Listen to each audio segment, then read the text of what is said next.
Hello मेरे प्यारे बच्चों, नमस्कार सभी को। मैं अरुण यादव स्वागत करता हूं आपके अपने परिवार फिजिक्स बाई अरुण यादव में। तो दोस्तों, आज हम लोग जो क्लास 12th की फिजिक्स में क्रांति बैच में हम लोग डिस्कस कर रहे थे। पिछली प्रीवियस क्लास में हम लोग जो कॉन्टिन्यूअस चार्ज डिस्ट्रीब्यूशन है उसको कंप्लीट कर रखा है। उसमें हमने आपको बताया था कि we have following 3 types of continuous charge distribution, यानी सतत आवेश वितरण के मुख्यतः 3 प्रकार के होते हैं। पहला लाइन चार्ज डिस्ट्रीब्यूशन यानी रेखीय आवेश वितरण। दूसरा सरफेस चार्ज डिस्ट्रीब्यूशन यानी पृष्ठीय आवेश वितरण। और जो तीसरा था बेटा वो वॉल्यूम चार्ज डिस्ट्रीब्यूशन यानी आयतन आवेश वितरण।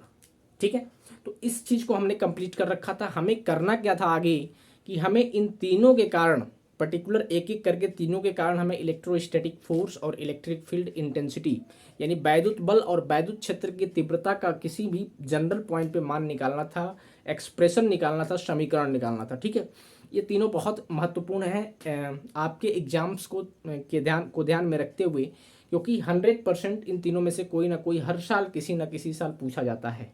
अगर डेरिवेशन आपको नहीं पूछा जाएगा तो फिर इस पे न्यूमेरिकल्स पूछे जाते हैं। तो हमने लीनियर चार्ज डिस्ट्रीब्यूशन यानी लीनियर चार्ज डेंसिटी से रिलेटेड एक बहुत बेहतरीन न्यूमेरिकल्स यानी क्वेश्चंस भी करवा रखा है। तो प्लीज़ अगर अभी तक आप उस क्लास को नहीं देखे हैं, उस क्वेश्चन को नहीं देखे हैं, तो प्लीज़ आपसे रिक्वेस्ट है कि उस क्लास को ज़रूर आप अटेंड करें। ठीक है, तो इसके बाद फिर वहाँ से उस क्लास को अटेंड करने के बाद फिर यहाँ से आप कंटिन्यू करें। ठीक है, तो अगर जो भी लोग इस चैनल पे हमारे नए हैं, प्लीज़ उनसे रिक्वेस्ट है मेरा कि आप लोग हमारे चैनल को सब्सक्राइब करेंगे, अपने दोस्तों में ज़्यादा से ज़्यादा इस क्लास को शेयर करेंगे और क्लास अगर पसंद आती है तो लाइक करेंगे। ठीक है, तो लेट्स स्टार्ट हेयर। हम आज अपन बात करने वाले हैं electrostatic force due to surface charge distribution यानी पृष्ठीय आवेश वितरण के कारण किसी भी जनरल पॉइंट पर हमें वैद्युत बल का मान निकालना है। ठीक है, तो चलिए, तो इस क्लास को हम शुरू करते हैं और आई होप आप लोग ये हेडिंग बना चुके होंगे।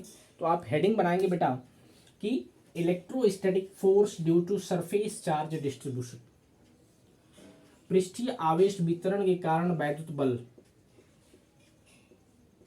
वैद्युत बल। ठीक है, तो किसी भी जनरल पॉइंट पे ऐसे लैंग्वेज केवल चेंज कर सकता है आपके एग्जाम्स में, बट मीनिंग सेम रहेगा। तो अगर ऐसा सवाल आपके एग्जाम्स में आता है तो बिल्कुल आप इसी तरीके से आप इसको करेंगे।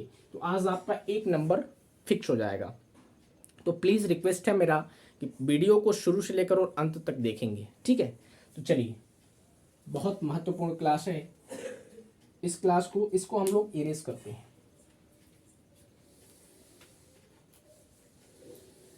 चलिए,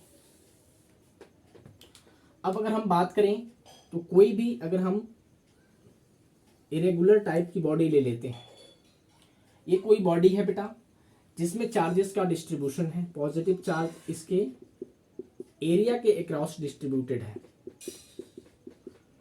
पॉजिटिव चार्ज को, हालांकि मैंने रैंडमली इस फिगर को बना रखा है, तो इसलिए आप इससे बिल्कुल भी कंफ्यूज नहीं होंगे, क्योंकि कॉन्टिन्यूअस चार्ज और डिस्क्रीट चार्ज 2 तरह के चार्जेस का डिस्ट्रीब्यूशन होता है बेटा। वो सभी चीज़ें हमने आपको एक एक करके बेहतरीन तरीके से बता रखा है। तो अगर अभी तक आपने उस क्लास को नहीं देखा है तो प्लीज़ आप सबसे पहले उस क्लास को क्या करेंगे, देखेंगे। ठीक है, तो आप कंफ्यूज मत होइएगा कि क्या ये डिस्क्रीट चार्ज डिस्ट्रीब्यूशन है अदरवाइज कॉन्टिन्यूअस चार्ज डिस्ट्रीब्यूशन है।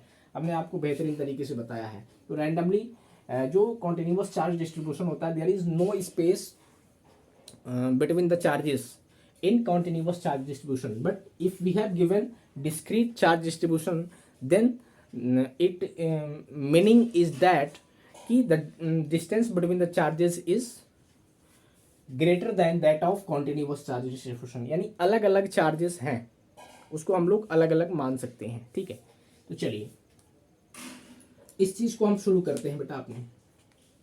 तो इसके लिए हमें कोई मान लेते हैं कि पर्टिकुलर पॉइंट P है और इसी पर्टिकुलर पॉइंट P पर हमें क्या करना है, कोई मैंने plus Q naught test charge को कोई रख दिया P पर। ठीक है, और इसके सेंटर से मैंने इसकी डिस्टेंस जो मान ली वो क्या मान ली, आर मान ली, ठीक है। वेक्टर मेरे लेते हैं वेक्टर आर, और इस डायरेक्शन में जो अपने पास यूनिट वेक्टर है बेटा वो आर कैप है, ठीक है। मैंने कंसेप्ट बताया है यूनिट वेक्टर का, तो प्लीज़ आप उस क्लास को, प्रीवियस क्लास को देखेंगे। अगर उस क्लास को आप देखेंगे तभी ये क्लासेस अच्छे से आपको समझ में आएगी बेटा, ये चीज़ें को ध्यान रखेंगे आप। चलिए, तो अगर इससे हमें पॉइंट पी पर due to this particular charge distribution we have to find out electrostatic force at point P which are situated at r distance from this particular charge distribution or the from the center of this particular charge distribution। यानी कि हमारे पास ये कोई पृष्ठीय आवेश वितरण दे रखा है जिसके एरिया के अलोंग चार्जेस यानी आवेश का वितरण किया गया है। इस के सेंटर से हमने r डिस्टेंस पर कोई पॉइंट p माना, और इसी पॉइंट p पर हमें क्या करना है, इलेक्ट्रोस्टैटिक फोर्स की वैल्यू फाइंड आउट करनी है due to this particular continuous charge distribution. यानी इस आवेश वितरण के कारण हमें इस पॉइंट पी पर क्या करना है, इलेक्ट्रोस्टैटिक फोर्स यानी वैद्युत बल का मान निकालना है। चलिए, तो बेटा आप करेंगे क्या, कूलॉम्स लॉ, तो यहाँ पे क्या अगर पूछे मैं कि here Coulomb's law is applicable, यहाँ पे क्या कूलॉम्स लॉ अप्लाई हो सकता है बेटा, लागू हो सकता है। तो आप कहेंगे कि जी सर यहाँ पे कूलॉम्स लॉ डायरेक्टली रूप से लागू नहीं हो सकता है, बट इनडायरेक्टली कूलॉम्स लॉ यहाँ पे लागू हो सकता है। लेकिन बेटा यहाँ पे डायरेक्टली नहीं लागू होगा तो फिर करेंगे क्या, क्योंकि हम अगर किसी दो चार्जेस के बीच में इलेक्ट्रोस्टैटिक फोर्स अगर हमें फाइंड आउट करना है तो हमारे पास एक ही तरीका है क्या, कि कूलॉम्स लॉ को हम अप्लाई करके वहाँ पे पर्टिकुलर पॉइंट पे इलेक्ट्रोस्टैटिक फोर्स फाइंड आउट कर सकते हैं। तो कूलॉम्स लॉ तो बेटा केवल पॉइंट चार्ज और जो रेस्ट पे है पॉइंट चार्ज के लिए वैलिड है। तो क्या ये पॉइंट चार्ज होगा, तो पॉइंट चार्ज तो बेटा नहीं होगा। क्यों नहीं होगा, क्योंकि इसके पास इसका जो साइज है बड़ा है, इसको पॉइंट की तरह आप ट्रीट नहीं कर सकते हो, इसका कुछ ना कुछ डायरेक्शन है, सॉरी डायमेंशन है, विमा है, लेंथ है, और इसका कुछ ना कुछ साइज है। तो इसलिए बेटा इसको हम लोग पॉइंट चार्ज बनाएंगे। जैसे हमने प्रीवियस क्लास में लाइन चार्ज, कोई वायर लिया था उसको पॉइंट चार्ज बनाया था, और उसको कैसे किया था उस चीज़ को आप देख लेंगे। तो इस पे हम क्या करेंगे कि छोटा सा स्ट्रिप मानेंगे बेटा। मान लेते हैं बेटा ये जो पूरा बॉडी है इसकी एरिया इस एस है। एस क्या है, एरिया ऑफ दिस पर्टिकुलर, इसका एरिया हमने क्षेत्रफल मान लिया एस है। इसका जो सरफेस चार्ज डेंसिटी है यानी पृष्ठीय आवेश घनत्व वो मान लेते हैं सिग्मा है। हमने सिग्मा से इसको डिनोट करते हैं, हमने सब कुछ बता रखा है, ठीक है। और मान लेते हैं क्यू अमाउंट ऑफ चार्ज जो है वो इसके एरिया के अलोंग क्या है, डिस्ट्रीब्यूट है, ठीक। चलिए, अब अगर इसकी हम बात करेंगे बेटा तो आर डिस्टेंस पे इसमें हमने छोटा सा एक सेगमेंट स्ट्रिप माना, जिसकी अगर एरिया की हम बात करें तो इसकी एरिया ds है, और इसमें बेटा जो चार्ज है वो dq है। Here ds is very small compare to the size of the object, and dq is also small, very small compared to q. And what is q? q is distributed of charges across the area of this particular body। चलिए, तो अगर बेटा हम बात करेंगे this small segments treated as point charge because it is very small compared to this particular body, ठीक है ना, and the distance between them r is very large compared to the magnitude of charges dq। हमने आपको point charge बहुत बेहतरीन तरीके से बताया है, तो इस क्लास को आप जरूर अटेंड करेंगे। तो इसमें इसके बीच में हमने छोटा सा एक सेगमेंट माना जिसका जो क्षेत्रफल है वो ds है बेटा, और इसमें जो चार्जेस प्रेजेंट है वो dq है। अगर मैं आपसे पूछूं कि बताइए इस छोटा सा सेगमेंट का, अगर आपसे पूछूं कि सिग्मा क्या होगा यानी सरफेस चार्ज डेंसिटी क्या होगा, तो सिग्मा जो अपने पास बेटा होगा वो कितना हो जाएगा, dq अपॉन ds। क्योंकि आप जानते हैं पर यूनिट एरिया में जितने अमाउंट ऑफ चार्ज प्रेजेंट होता है वही सरफेस चार्ज डेंसिटी होता है, तो इस चीज़ को आप ध्यान रखें। तो सिग्मा यहाँ पे कितना हो जाएगा, dq अपॉन ds हो जाएगा। अगर हम आपसे पूछे कि what is the value of dq here, तो dq बराबर इधर मल्टीप्लाई हो जाएगा सिग्मा इंटू ds। इसको इक्वेशन नंबर 1 और इसको आप 2 मान लेंगे,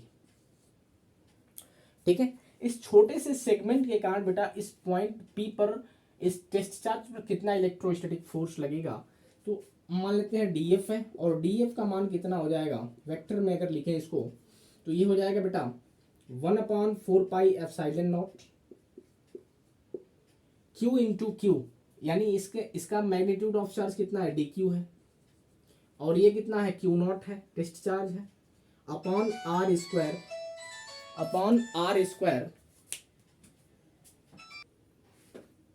चलेंगे। तो यहां पे हम क्या बता रहे थे, D Q into Q not upon R square, और आर कैप होगा। आर कैप यहाँ पे क्या डायरेक्शन को बताता है, यूनिट वेक्टर आपको पता है, इसको हम मान लेते हैं इक्वेशन नंबर 3। अगर छोटे से सेगमेंट के कारण यहाँ पे हमने निकाला, लेकिन निकालना तो हमें है इस पूरे बॉडी के द्वारा इस पॉइंट पर कितना इलेक्ट्रोस्टैटिक फोर्स लगेगा, तो उसके लिए क्या करेंगे अपन, आपको पता है कि वेक्टर एफ जो होगा ड्यू टू होल बॉडी हो जाएगा सरफेस इंटीग्रेशन डी एफ, क्योंकि आपको पता है कि किसी भी अगर छोटे छोटे पार्ट में ऐसे हम सिमिलर छोटे छोटे पार्ट में हम छोटा सा सेगमेंट मानेंगे और उन सबके कारण निकालेंगे इस पॉइंट पर, तो क्या करना पड़ेगा, सबको जोड़ना पड़ेगा, तो वो हमारे पास डिफिकल्ट टास्क हो जाएगा कि एक एक का निकाल के और एक एक का जोड़ें। इसलिए एक सिंपल वे होता है अपने पास कि अगर छोटा सा हमें सेगमेंट के द्वारा किसी भी पर्टिकुलर पॉइंट पर अगर हमें इलेक्ट्रोस्टैटिक फोर्स की वैल्यू पता है, तो अगर हमें पूरा इसके कारण निकालना है तो हम क्या करते हैं, इंटीग्रेशन कर देते हैं। हमने उसमें लाइन इंटीग्रेशन किया था, क्यों, क्योंकि हमें उस पूरे लाइन के द्वारा सेगमेंट के द्वारा निकालना था, छोटे छोटे सेगमेंट को पूरे लाइन को छोटे छोटे सेगमेंट में डिवाइड करके और पूरे लाइन के द्वारा उस पॉइंट पर निकालना था। इसलिए वहाँ पे हम लाइन के क्रॉस जा रहे हैं, एक डायमेंशन में जा रहे हैं, तो वहाँ पे लाइन इंटीग्रेशन किया था। और यहाँ पे हमें चूंकि 2 डायमेंशन के रूप में जा रहा है, यानी एरिया के अलॉन्ग हमें निकालना है, तो हमें सरफेस इंटीग्रेशन करना होगा, ठीक है। और अगर हम बात करेंगे वॉल्यूम डिस्ट्रीब्यूशन की, तो उस केस में फिर हमें वहाँ पे वॉल्यूम इंटीग्रेशन निकालना होगा, ठीक है। तो चलिए, तो आई होप इंटीग्रेशन वगैरह आपको थोड़ा बहुत आता होगा, पढ़े होंगे आप। अब बेटा अगर हम बात करें तो अगर यहाँ से डी क्यू का मान 2 से 3 में रख दें तो क्या मिलेगा, इस चीज को हम हटाते हैं थोड़ा सा बेटा, इसको हम इरेज करते हैं। चलिए, इसके कारण अगर हम निकालें समीकरण 2 से डी क्यू का मान समीकरण 3 में रखने पर, putting value of D Q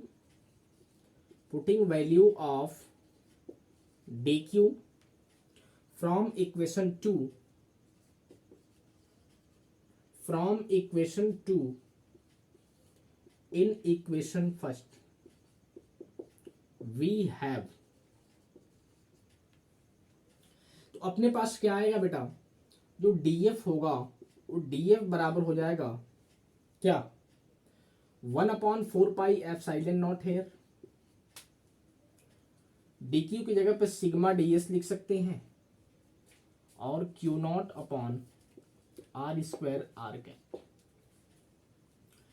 अब डी एफ का मान इसमें रखेंगे तो हमें एफ का मान निकल जाएगा, तो एफ बराबर हो जाएगा यहां से surface integration F, D F की वैल्यू क्या है, this is 1/4πε0 sigma D S Q not upon R square R cap है, ठीक है।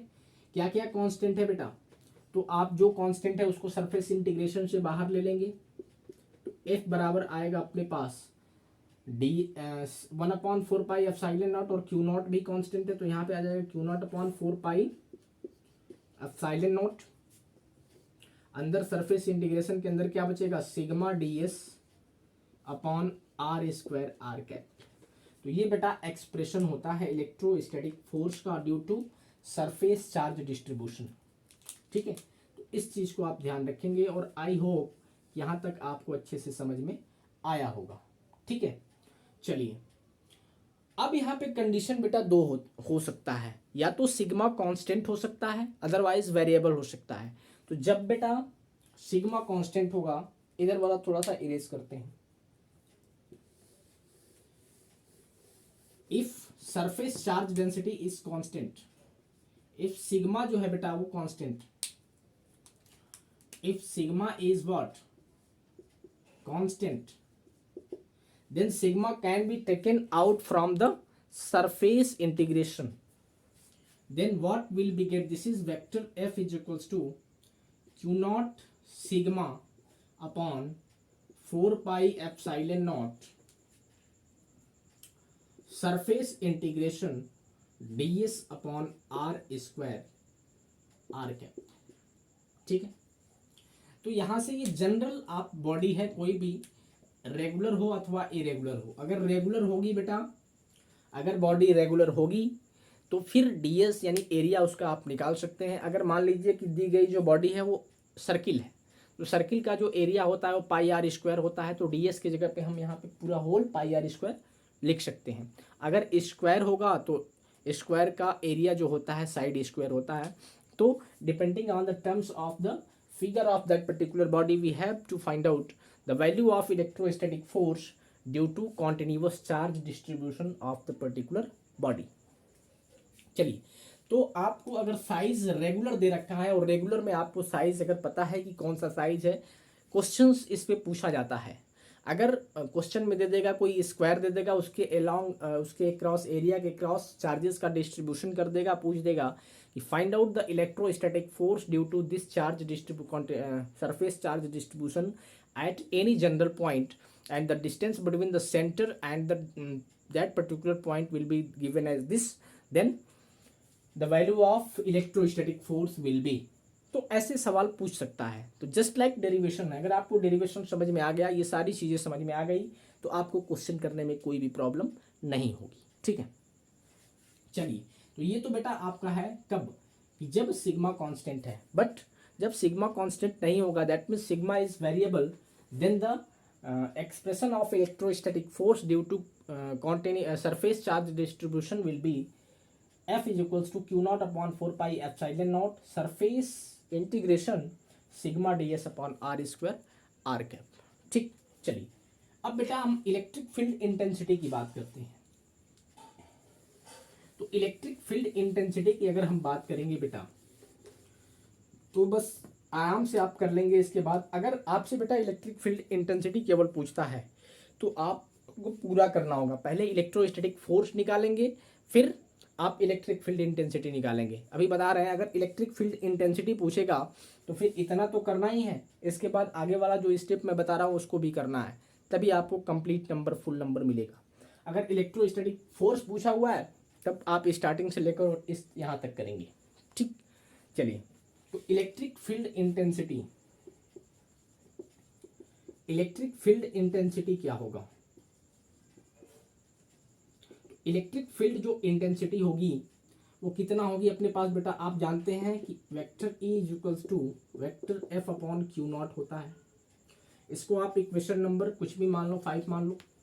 F का जो मान है इसको 4 था, इसमें रख देंगे तो क्या मिलेगा आपको, वेक्टर E बराबर Q naught sigma upon 4 pi epsilon naught surface integration क्या, ds upon R square R cap, और डिवाइडेड बाई है क्या, Q नॉट। तो Q नॉट से Q नॉट क्या हो जाएगा, कैंसिल हो जाएगा। तो अपने पास जो इलेक्ट्रिक फील्ड इंटेंसिटी का एक्सप्रेशन बचेगा वो हो जाएगा sigma upon 4 pi epsilon naught surface integration ds upon R square R cap. तो ये अपने पास इलेक्ट्रिक फील्ड इंटेंसिटी का क्या होगा, एक्सप्रेशन होगा। ठीक है, अब यहाँ पे ये सिग्मा बाहर है, इसका मतलब सिग्मा क्या है, कांस्टेंट है। अगर सिग्मा कांस्टेंट नहीं होगा दैट मीन्स वेरिएबल होगा बेटा, तो इससे आगे आप लिख लेंगे कि सिग्मा को फिर अंदर ही रखना पड़ेगा, हमें बाहर नहीं ले सकते हैं। क्यों?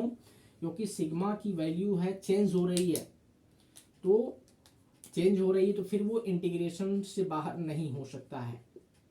तो ये अपने पास हो जाएगा 1/4 pi epsilon naught surface charge surface integration sigma अंदर ds upon R square R cap. तो ये बेटा अपने पास इलेक्ट्रिक फील्ड इंटेंसिटी का एक्सप्रेशन है, तो इस चीज़ को आप ध्यान देंगे। ठीक है, तो ये कंप्लीट हुआ आपका सरफेस चार्ज डिस्ट्रीब्यूशन के कारण किसी भी जनरल पॉइंट पे इलेक्ट्रिक फील्ड इंटेंसिटी और इलेक्ट्रोस्टैटिक फोर्स की वैल्यू। ठीक है, तो इस चीज़ को आप ध्यान रखेंगे, बहुत महत्वपूर्ण है ये। तो अगर आपसे इलेक्ट्रिक फील्ड इंटेंसिटी एग्जाम में पूछा जाता है तो फिर आप इलेक्ट्रोस्टैटिक फोर्स सबसे पहले निकालेंगे, उसके बाद आप यहाँ तक करेंगे। तो सब कुछ फिगर वगैरह लिख कर थोड़ा बहुत उसमें आप बता देंगे कि ऐसा है, ये है, सिग्मा क्या है और ये क्या है, ठीक है। तो आपको फुल नंबर, कोई नंबर नहीं कट सकता है। तो बेटा आई होप आपको ये जो सेशन है वो बहुत अच्छा लगा होगा और आपको बहुत बेहतरीन तरीके से इसको समझ में आया होगा, कोई भी आपको प्रॉब्लम नहीं हुई होगी। तो इस क्लास को अपन यहीं तक रखते हैं, मिलते हैं हम लोग अगली क्लास में। तब तक के लिए अपना ख्याल रखेंगे बेटा, शेयर करेंगे ज़्यादा से ज़्यादा सेशन को, सब्सक्राइब जरूर करेंगे इफ़ वी अगर आप पहली बार इस हमारे चैनल को विजिट कर रहे हैं तो, ठीक है। तो मिलते हैं हम लोग अगली क्लास में। नमस्कार, जय हिंद, जय भारत, धन्यवाद।